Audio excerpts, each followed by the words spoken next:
all the free folk who wander the mists and glimmerings of Irish folklore, there are few as feared as the Fair Gorta. Their name means the hungry man. This fairy is not to be confused with the Fair Gortach, or hungry grass, which is a separate but related thing. The Fair Gortach is a patch of land accoursed by the Sheath, covered in grass that would cause anyone who stepped on it to starve to death no matter how much they ate. Some say the Fair Gorta rises from these patches of grass when inhuman acts and the desecration of sacred places become common, although others believe that he was just a wandering spirit of somebody who had starved to death near to a sheath hill. Shit. Yeah. So just because if you're near it, if you step on the grass, you will be Marvin. And I don't know if it's like only when you're on the grass, or like even if you like leave the grass. I feel like we should do an episode on just the Fair Gortach. The grass? One of the day, yeah, just the grass. But how deep is it? Is it just like it's grass makes you hungry, that's it? Well, I'm going to talk about a tiny bit, but then we're going to, maybe I'll look into it more and see if there's anything there. Yeah. Huh. Okay. Some ways to protect from the grass. You could keep... how do you think you could protect from the grass? Not walk on it. Well, would you know? I don't know. Well, if people were... If I walk on it, if I step on the grass, I'm gonna die. I don't know if it's immediate or whatever. I'm gonna die. I can't put up a sign. Are you If hungry? I saw someone dying on the grass, I'd be like, "What are you dying of?" And he's like, "Starve." Am I... Oh, starve. Starve. Not even starving. What are you dying of? Starve. Starve. I'll write a sign. Starve. Like, what is the grass hungry or you're hungry, or does you become hungry if you step on the grass? So, I don't know. Just throw breadcrumbs around. Just throw That's like a what you sandwich. think? Just throw a salad or something. That's feeding. Well, we'll see. We'll see. Give a tracker bar. But I had something to say. Something about the grass. Yeah. That's a change of pace, then. That's a bit yeah. Something to say. If I were to take some of the dirt. Yeah. If I touch it though, I would starve. Do you know what though? In this day and age, that'd just be the Irish Ozempic. People would be like, "It makes you hungry, really?" Just calling up, taking it, putting it in the pocket. But that's the thing. That's what I was gonna say. If I saw a sign and it was like, "If you step on this grass, you're gonna starve and die," not calorie deficit for me no more. I wouldn't believe it. I'd be like, "Yeah." Wait, starving means like you're just hungry. You're gonna be really, really hungry, and then you're gonna die. So no, is it like one of those things like a tapeworm situation where you lose weight, or you is would it like lose weight, and I think it'd be very, very quick. So nothing satiates you. Yeah. All right, cool. I thought it was like a thing where you like ate yourself to death. Do what? Like you ate yourself to death. I mean, maybe, because you're starving. That's what I thought it was. So like you could if you can't satiate, you just keep eating it. Maybe someone tries to eat themselves. Maybe this is kind of like a Wendigo. This is like a Wendigo. What was it? It starts when you're like starving, and if you eat human flesh, you become a Wendigo. And then you become a Wendigo, and then we'll do an episode on that. Okay. You become a Wendigo, and then your appetite will never be satiated unless you eat human flesh. And that's also kind of like we did the Dark Dua, who like no matter how many men she sucks the face off, or I thought sorry. That's crazy. You said. Yeah, she's just never says it. That's a lot of vampires as well. Yeah, I think that's the part of the course. Yeah. Okay, so ways to protect yourself from the grass. You can keep a crust of bread in your pocket. Struggling like a poor farmer. Or you can sprinkle crumbs of oaten bread over the hungry grass. You can also salt and burn the field, and then that's it, gone for good. So like it won't grow back. That's a shy fucking... If you just... I don't know. So what I'm hearing is Paddington Bear would be okay. Yeah, because he's got his marmalade sandwich under his hat. Yeah, Paddington would be fine. But he was going to be fine anyway. Paddington would be fine against most Irish mythology. Would he? Oh, we should do that. Just the Paddington test. Every episode. Would Paddington Bear survive though? Yeah. Now I'm thinking, would he have survived the last ones? The dinosaur, maybe no. No, probably not. Poor guy. I would have saved him though. Well, he's not a teddy bear, isn't he? He's like I'm thinking of Winnie the Pooh. He's just a bear who came to London. He's just a little guy. Yeah. Yeah. What do you think the protection from the hungry man is, the for Gorta? Opposite of food. Like, it's just like, But he's starving. yeah, but like if I have food, is that's my lizard. No, it's scary sound effect. It's the Fir Gorta. Bro, he is. He's unsatiable. Like he can't fucking like you can't feed him. He's just like a black hole of food, and he won't eat salad. He refuses. Yeah. So what do you think Fir Gorta? Maybe. Yeah. You're saying what's the opposite of food though? Nothing. Nothing. So you're fine. Liquid lunch. Then there would be no problem. Yeah, I don't know. Probably food again. Just bring food. Just bring food. What food would you give to Fir Gorta, who's starving and can't hasn't eaten? Okay, that would go right to his system. He hasn't. Well, I don't know how edibles work. I'm thinking of drinking. Yeah. Just give him an edible. Then he gets even worse. If I could feed. Oh, but then okay. Well, I'm gone by the time we haven't even covered what he does. What's so scary about him? We just know he's starving, man. He's just hungry. Like so far, I don't think I've listened purposefully. I knew you were writing this episode, so I didn't look into it. If I could feed the hungry man, the starving man, I would feed him a chicken fillet roll, and then he would never be. Oh, you're so Irish. No. Chicken fillet roll. Okay.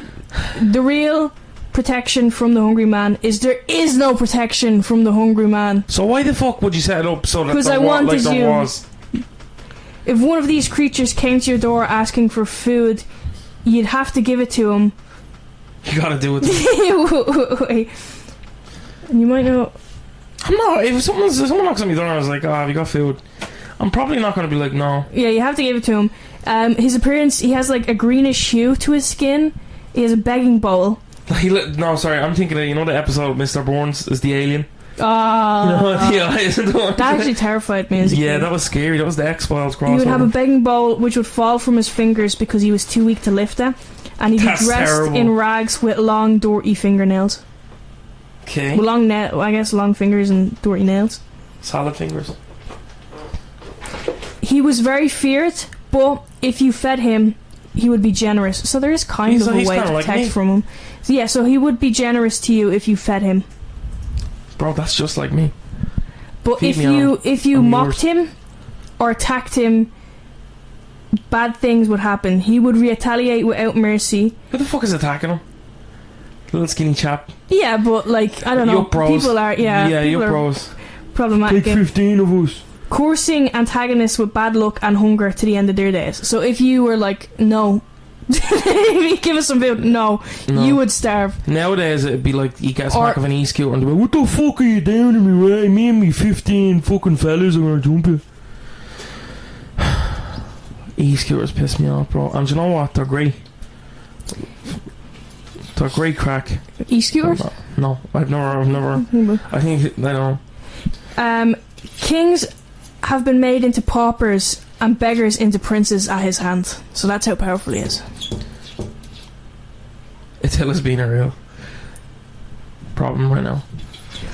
Despite the individual blessings or curses that he might bestow, he is a harbinger of famine, disaster and despair. So he might be nice to you, but overall him being there is bad energy. You don't want that. It's kind of like the English in that era, they're there. Yeah, they're there. If you're nice, they to might them, be nice. If you're nice to them, in other words, if you're like, yeah, you colonize us, they'll be like, here's some money and whatever. I'm not the happiest to see the Fir Gorta, even though he might be nice to me. Yeah, because I gave him. This is like. Have you ever heard that book? I think it's a troop. No. It's basically like these Boy Scouts around Ireland. It's a good book. I think Nick Quorrow. It's basically this. But I think it's a parasite or something. Yeah. And like it just like dwindles you down and you eat anything. It's kind of scary premise. To just be, I don't know. Starving, but it's also like, because I would imagine that if you're that hungry you just start eating anything. Yeah. You do hear some like messed up stories about the famine and all that. All stories about the famine are messed up. Yeah. Just before the Great Famine, it said he came forth from a battle of furies which took place over Knockma Hill.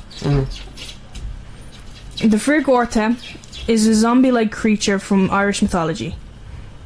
These creatures were said to be the corpses. Yeah, so some people said they were the corpses of neglected people who had risen from their grave. Yeah, I thought, because that's what I thought it was. So also kind of like, I don't know, neglected in like no one has been near their grave, or I think they were like starving. I think maybe starved to death. Or like neglected, in other words. Like, it could be...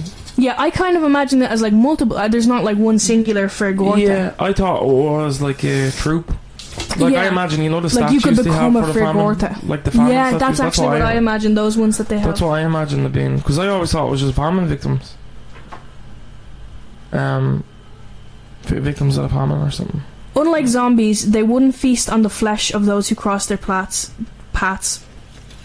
They would wander areas of the country searching for help. That's kind of sad. They've been identified by their decaying flesh, thin, skeletal-like features, and ragged attire.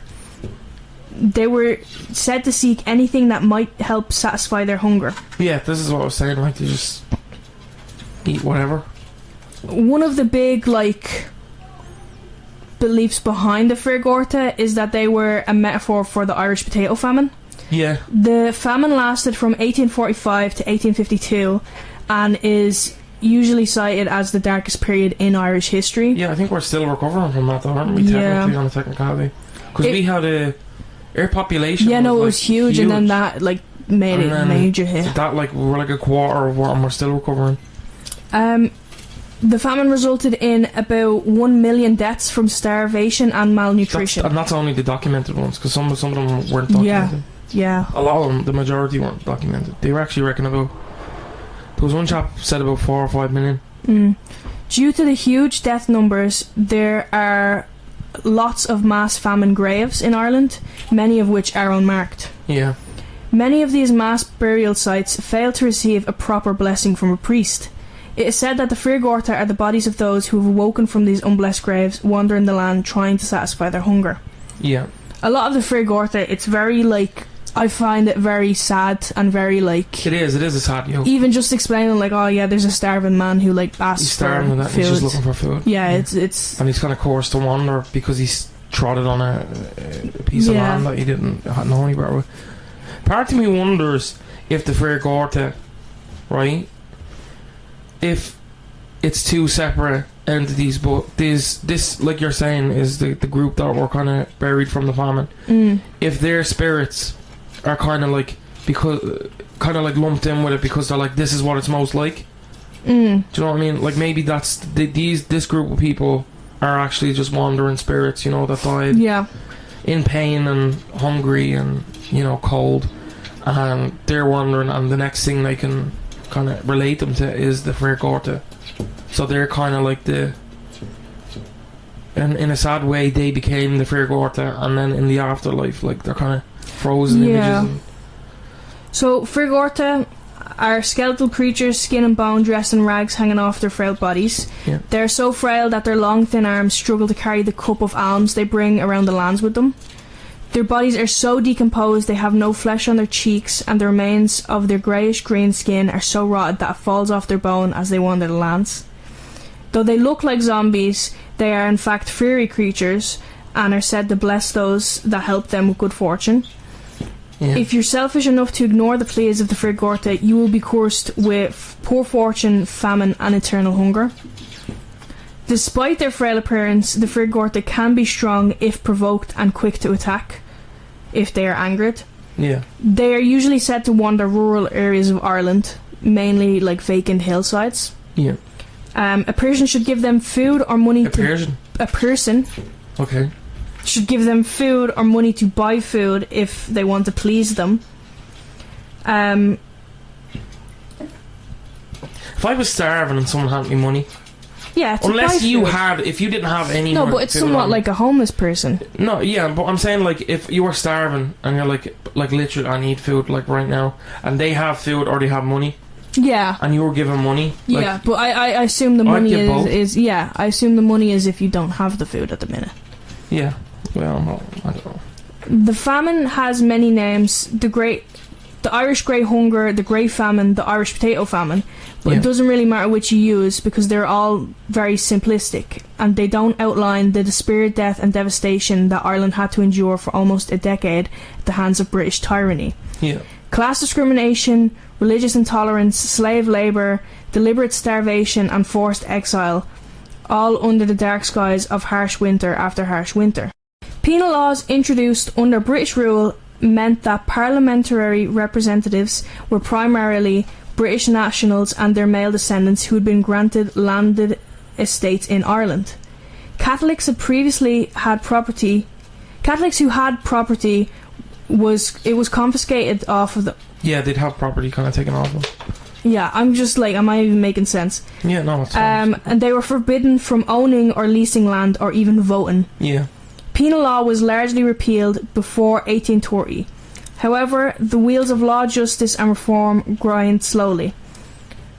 For now, Irish Catholics had to settle for leasing land back from Anglo landowners. So they, like, there was progress, but, like, they still had to... Buy it back. They had to lease it even. It wasn't even really properly. Yeah, they had to rent it from...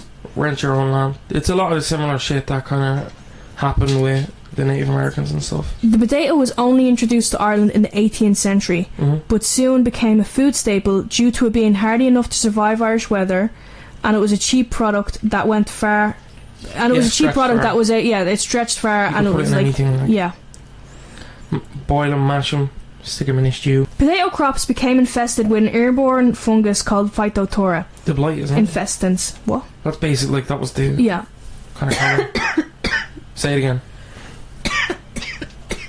You alright there, lad? It got me. It got me. Potato crops became infested with an airborne fungus called Phytophthora infestans, also known as the potato blight. It is believed that this fungus, that seemed to originate on merchant ships between North America and Britain, actually carried... Ships. Yeah, we'll get to that.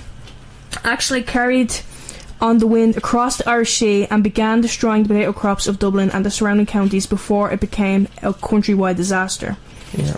Corn laws were still in existence, which fixed an artificially high tariff on imports to protect British corn prices and keep them in control of the market. So we would be taxed.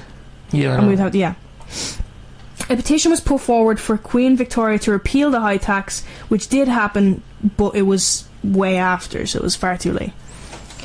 This, combined with the continued high level of produce continuing to be exported out of Ireland by British landowners and merchants, meant one thing: a food shortage of catastrophic proportion that brought a nation to its knees. Yeah. So we were making food.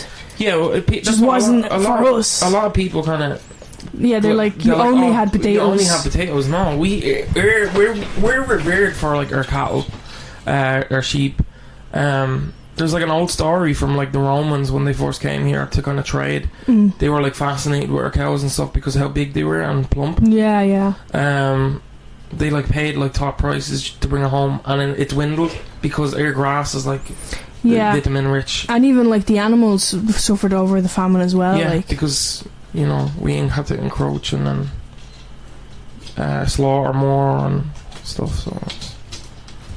If you're hearing scratching in the background, that's my lizard. He's starved for attention right now, so not starved for attention, but it's been 5 minutes, so he thinks he's starved for attention. So this is about like Charles Trevelyan, is that right? Yeah. And the Black 47. So attempts at temporary relief measures were mismanaged, and local committees would be unruly and incapable of the organisation required to put these measures in place successfully. When it was believed that things couldn't really get any worse, then came one of the most hated men in Irish history, Charles Trevelyan. Yeah, Trevelyan.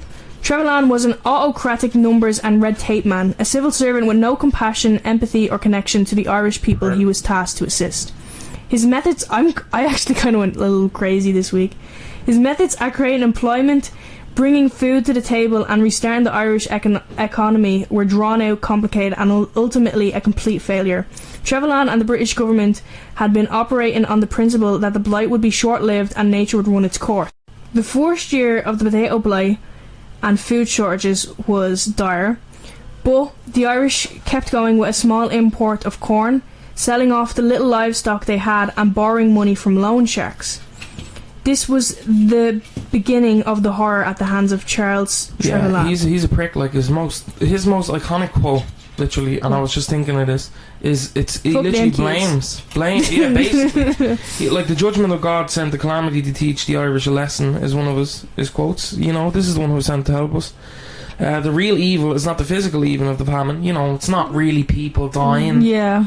It's actually the moral evil, because of how selfish, perverse and turbulent the characters of the Irish people are. Yeah. So we're selfish for starving to death. What is it that was said during COVID where it's like, necessary? Yeah, people are gonna die, but that's also... That was him. He was like, it's kind of necessary? No, inevitable. It's kind of inevitable. Yeah, that's your one out of... People are gonna die, but... People are gonna die, but also inevitable. Corn prices aren't gonna change, though. Don't worry about that. The corn prices are gonna...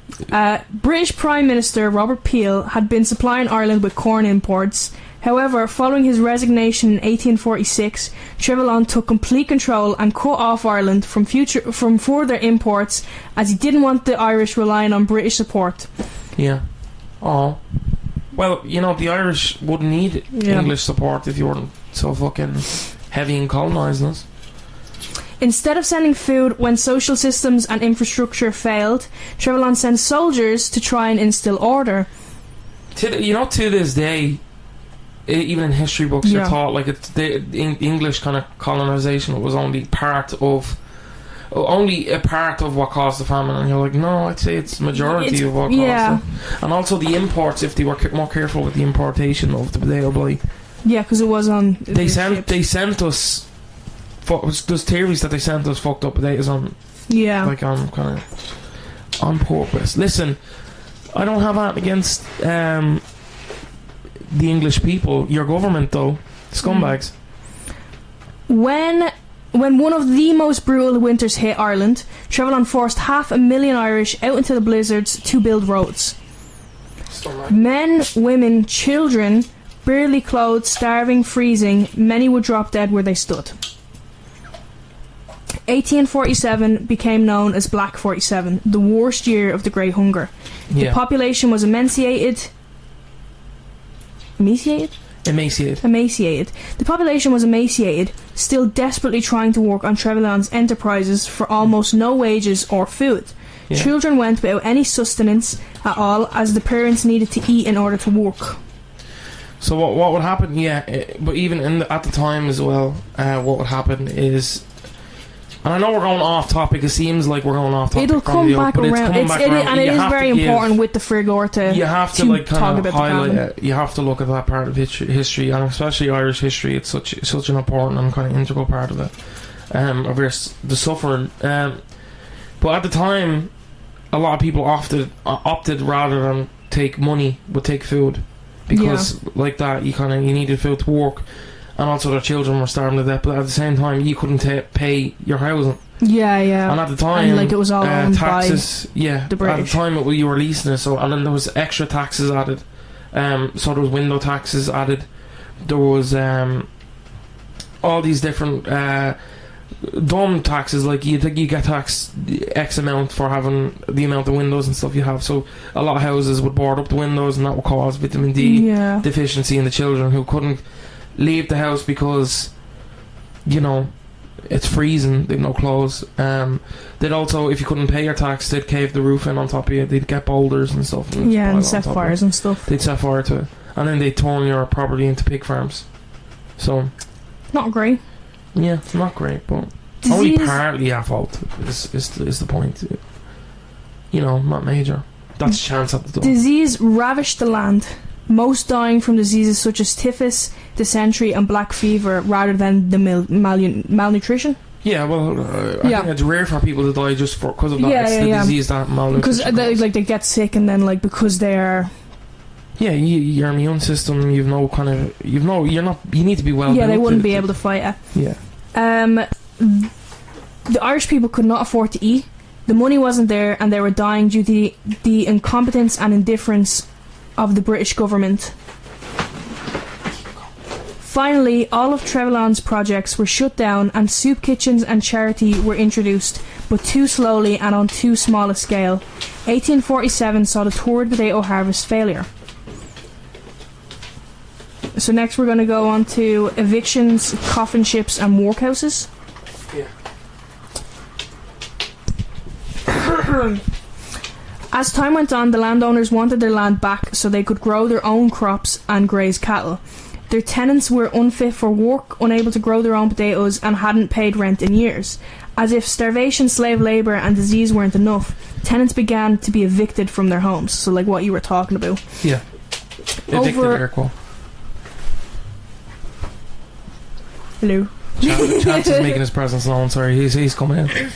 What are we talking about today? The main man of the podcast is here. Over 500,000 tenants were evicted, with a further 100,000 being forced to emigrate to North America by the landowners with false promises on what would become known as the coffin ships. Yeah. Small, barely seaworthy vessels, crammed with skeletal families, broken and ravaged by disease, still hoping for a better life.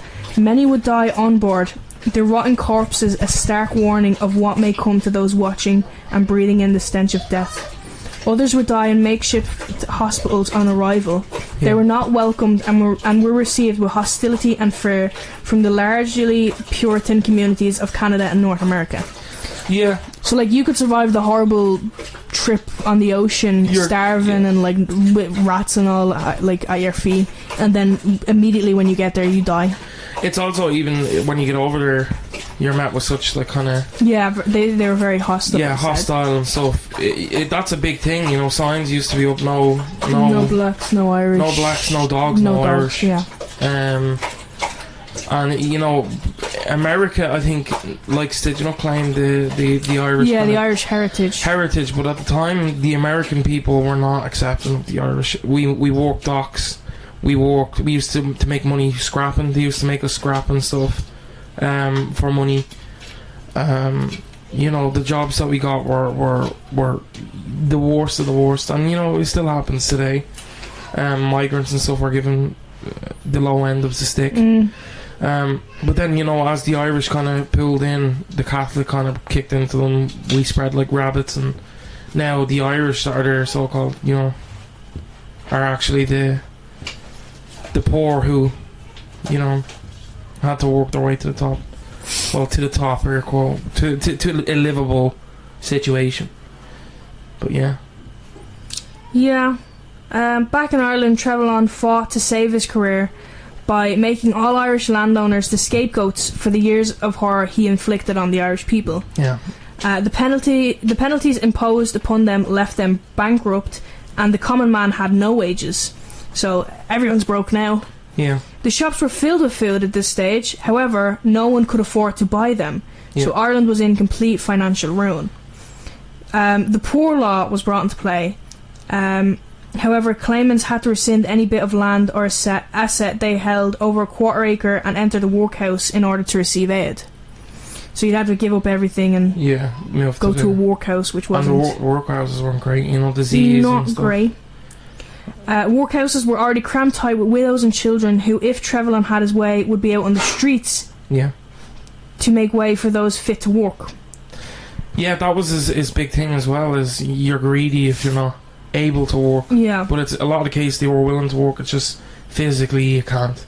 So the overflow were placed into outbuildings with no sanitation or heat during another harsh winter. Yeah.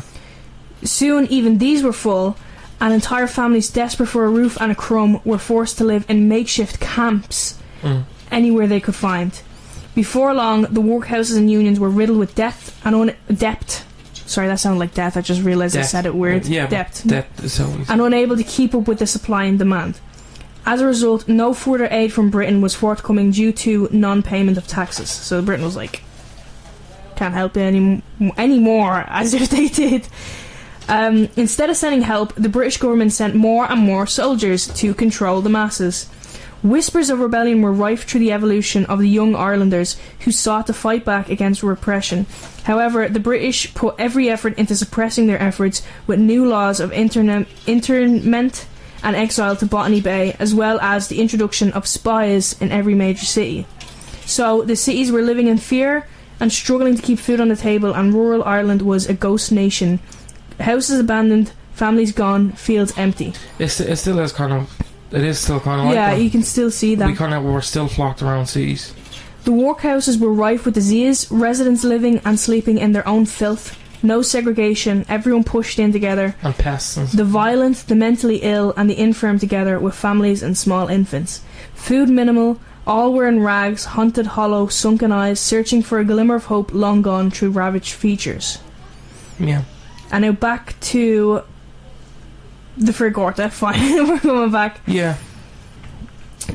Death was the common denominator, and the dead were tossed in the carts, one on top of the other, and tipped into the makeshift graves without so much as a blessing. Souls condemned to purgatory. That was And what they're they Catholic, believed. yeah. They're all. They would have mainly been Catholic. The majority would have been Catholic, because I think we were Catholic. The complete majority, like, yeah, there'd be like a tiny percent that wouldn't be. Yeah. And that would have been a big deal, not being able to have a blessed grave. Well, it is. It is a big deal, and even like an unmarked. The whole concept of having a mass grave as well. A mass grave with like no name, like you wouldn't even know who. Yeah, it's also a little care. And even also like nowadays, you might not even know you're walking on a grave. No, they found a deposit of it, I think, in Dublin City, when they were digging up a road or something like that. It's just anywhere, and it's also a lot of people blame. At the time, you know, the people who were digging the graves were famished as well. Yeah, they would have also been starving. So digging individual they graves isn't possible. But then also, a lot of the time they weren't allowed to give the blessing, they weren't allowed to give rites and stuff like that to it, because it was looked down on. I think at that time, I don't know for a fact, but I think a lot of England was Protestant. I think it's Protestant England. I don't know what the majority religion is over there. Yeah, I think it depends. I think it depends, but I think at the time, I think Trelawney was or Trelawney or whatever the fuck is. Do you know what? I don't want to learn his name, because I think men like that should be forgotten. Their horror should never be forgotten, but they shouldn't be held in regard. Yeah, so all over Ireland, hundreds of these mass graves appeared. They were also called famine graveyards. Yeah. Originally they were unconsecrated, but in later years many have become memorialised and recognised consecrated ground and like they were and stuff. Baptised and re-blessed and stuff. If they have been found. It's kind of, it's awful. Because it could still be said, like, with how many there was. They weren't marked, they weren't notarized or anything, they were just kind of filled in. There probably are still lots that are unknown. Probably built on somebody's house, could be on top of a fucking... Which is unfortunate. Some, however, remain buried in the cold, unhallowed ground, forgotten souls crying out for their purgatory to end. Over the top of these burial sites, the grass grew sparsely, and some say it was cursed and it was hungry. So some are saying this is where the hungry grass comes from. Yeah, because this is what I would believe in terms of, like, because that makes sense, you know. With the extent and horror of the Great Famine, it isn't surprised to hear a tale born from it. Yeah. But the tales of the hungry grass and the hungry man go back even further. Yeah. And have more like supernatural origins. Well, the rise of these supernatural creatures, they probably gained popularity because of the Great Hunger. They appear to have been born of ancient ways and a much less human origin. Yeah. Most common lore behind the Fir Gortach, that's the grass, is that it occurs as a result of fairy magic. Found in fields, it is cursed by the fairies of the unseelie court who use dark powers. Whether as a source of famine or fury, to stand on the hungry grass means death. Slowly you begin to starve and descend into madness. You eat and you eat, but no amount of food will ever fill the void in your stomach. The mind snaps, convincing the poor individual that they are starving to death. Ultimately, mind takes over matter, and the victim just withers away. Yeah. So this kind of, the fact that it's like the mind snaps, it's like you're not even starving to death. You just like think you are so badly that you starve to death. Yeah, it's not like, it's basically your mind is tricking you into thinking you can't. So you aren't even really. It's not that you hungry. It's not like you're actually it's like starving. A mental thing. The Fir Gorta, or hungry man, isn't a man at all, but an ethereal being or fairy. He's associated with the famine for two reasons. The first is his appearance. You know, the skeletal physique, gaunt face, haggard, hollow cheeks and angular bones covered by thinly stretched sallow skin. His emaciated figure a horrific image to behold.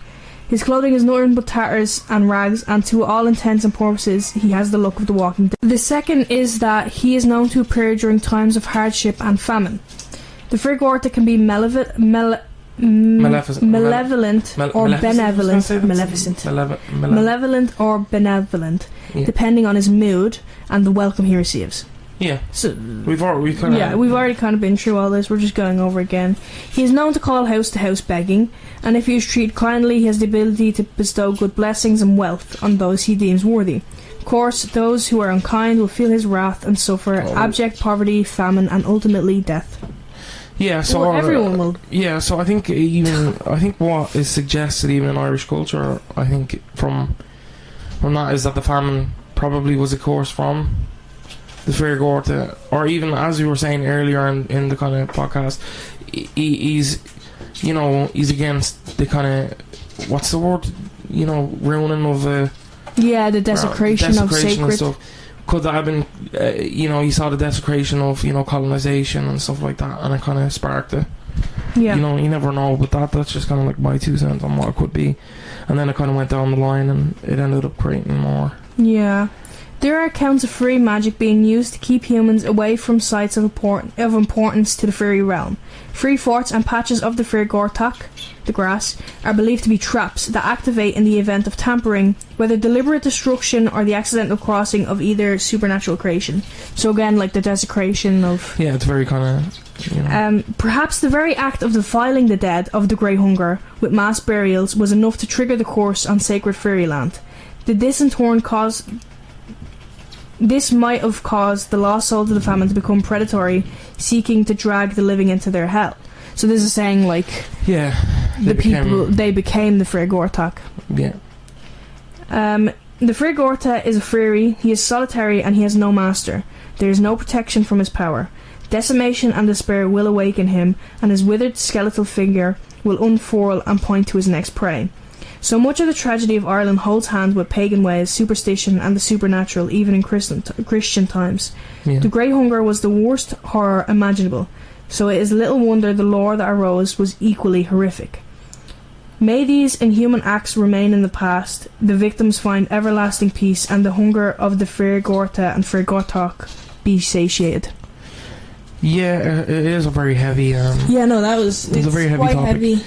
I think you need to talk about a lot of these stuff, because our culture, I think with a lot of stories, it's more we put a legend to and a monster to the face of what we're experiencing. Yeah. And I know the Fair Gorta is before the famine, but I think it became repopularized during that because of how similar it was. And I think, sightings of... I've read stories of sightings of troops of Gorta or whatever, and... I would take it as famine victims that are, still kind of, unfortunately, I think spirits wander. I think especially if you die in a tragic way, and I think they're kind of, hopefully at rest, but because they weren't blessed, they weren't, they still have unfinished business. I hope we find as many of them as we can, and we kind of rechristen them, or what's the word, consecrate the ground and stuff, and bless them. Even not giving a last rites is kind of a big deal in Catholicism. It's just tragic, the whole kind of shit you went through. Babies and stuff were starving, and then at the time we were being mocked. Punch comedy and stuff was happening. They were saying we were committing cannibalism and stuff. And Charles dickhead Trelawney or whatever the fuck his name is. No, do you know what? I genuinely just don't care, because he's the scumbag. And you have to face that at one point. But it's famous. I was looking at it because I was googling what his famous quote was, because we learned it in school, and like multiple come up, and it's just like he fed into that kind of hatred of us at that time as well. But heavy episode, kind of changing from last week's dinosaur. Yeah, dinosaur, and then it's like, let's talk about the famine. What's the song where it's like, I want a minute to talk about the famine? I don't know. I wonder if the Fair Gorta, because it's the hungry man, it said that like in times of famine he will appear. I wonder if he will appear again with like the way things are currently going, with like homelessness, with like the housing crisis, with like recession. It is a scary kind of thought. Housing. It is crazy how we're still being affected to modern day by the famine. When you really think about it, the housing crisis, a lot of people are flocking to cities, because that's where most of the jobs are. you know, but if we were going the way we were going pre-famine, we were kind of spreading across the board. Yeah. And it seems like after famine, you know, they were taxing, we kind of just huddled to the major cities where a lot of workhouses and jobs and food and ships were. So, and it also, all of our major cities, which corresponds, are dockyards now. Yeah. So it makes sense that the people would be like Belfast, has a big dock, Dublin, Cork and stuff. It is quite tragic. Yeah. It feels like that's why they flock there. Yeah, hopefully they're at peace somewhat, you know, in afterlife rather than in life, you know. They got a hard go of it. Yeah. I am thankful over history. I think a lot of people hate to look at it, and because it bums It does them out, need but I to think be remembered. it does. It needs to be remembered. So it doesn't be repeated. Yeah, but I think the people that caused it shouldn't be. I think the people that caused it, like Charles, like, you know, maybe it should be taught in English schools. It should be taught across the board. You know, we shouldn't be. I think of John Lennon, kind of one of the things that he did. The Wolf Tones kind of. This was years ago. I went to Wolf Tone, and they kind of met up when he wrote that song. If you had to be Irish or something like that. And he kind of only learned about like the Troubles and stuff like that for the first time from the Wolf Tones. Yeah, a lot of people learn about it very. And it's not ignorance from the English people. It's ignorance from the government and the educational systems for doing it. And it's kind of, it instills even in the modern age, them thinking they're at blame. The modern English people thinking they're at blame when it's not. It's you know, it's past. Yeah. Histories that did it. Like, you know, you're not.